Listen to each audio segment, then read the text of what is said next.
the betting, the not so much anymore, is more down to my own fault. I need to get studying again to get the edge back. But yeah, it's a great product. I love the exchange. It's really, in my opinion, one of the better bookmakers, if not the best bookmaker out there.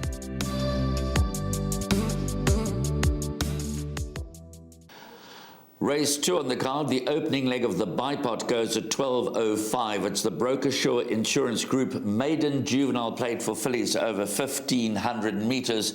A very competitive race. They're betting pretty wide. Some card changes for you. Number 1, Doctor's Orders, will race with a Cornell collar.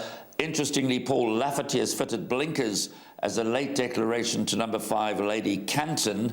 And those are the card changes. The early betting, top of the boards, number 4, Porto Zante from a good draw at 9-2, along with number 8, Mountains of the Moon at 9-2. They come out of the same form line. They ran second and third behind Karandi on the 7th of June, with Porto Zante running third on that occasion and Mountains of the Moon running second. But before we go any further, we do have an interview with Alison Wright, so let's immediately hear what she has to say, and then we'll discuss the opening leg of the bipod further. Miss Paget had a pleasing run last time out. She is a filly that still needs to strengthen up, and I think we'll go over a bit more ground. But for now, we'll keep her over the shorter distance, and yeah, I think she can run into the money.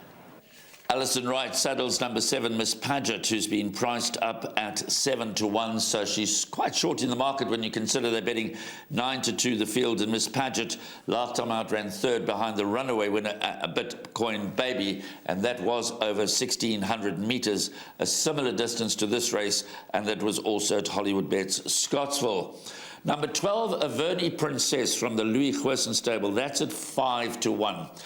She's had 2 very good runs, 4th behind Bomber Girl on debut, and then last time out running on very strongly behind Justin Snaith's knockout when running 3rd on the 17th of June. I have a feeling that Averni Princess is probably the best filly in the race, but she faces a tough challenge first time around the turn from a 12 gate. So we're going to go with the better drawn runners. Number 4, Porto Zante, to turn over number 8, Mountains of the Moon. There won't be too much to choose between them, but I think that Porto Zante might have plenty of scope for improvement. Interestingly, Richard Faree takes the ride for the Glenn Cotson stable. Surely that Glenn Cotson stable, the tide has got to start turning. He's had a frustrating run with a lot of seconds, a lot of thirds, a lot of fourths, not too many winners, but maybe number 4, Porto Zante, can turn that around. But 8, Mountains of the Moon, obvious danger. They ran second and third, as I mentioned earlier, behind Karandi on the 7th of June. So both numbers 4, Porto Zante, and 8, Mountains of the Moon, have got to go into the first leg of the bipot. Number 7, Miss Paget, can show further improvement, as we heard from Alison Wright, and Keegan DeMello retains the ride. I would also, just in case, throw into the opening leg of the bipod number 12, Averni Princess.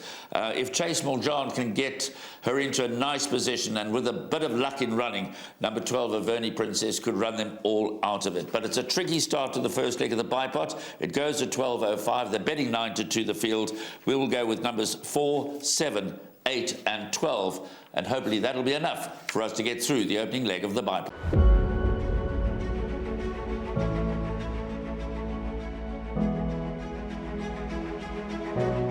It's Donovan Everett from Cape Racing, and I'd just like to say it's an absolute pleasure to be involved with Intrabet and Cape Breeders in this golf day today here at Pearl Valley. It's fantastic for the industry to see all the relevant stakeholders coming down and having a good time and networking, and it's exactly what the industry needs right now in terms of moving forward and recreating some positivity to take us forward into the next year.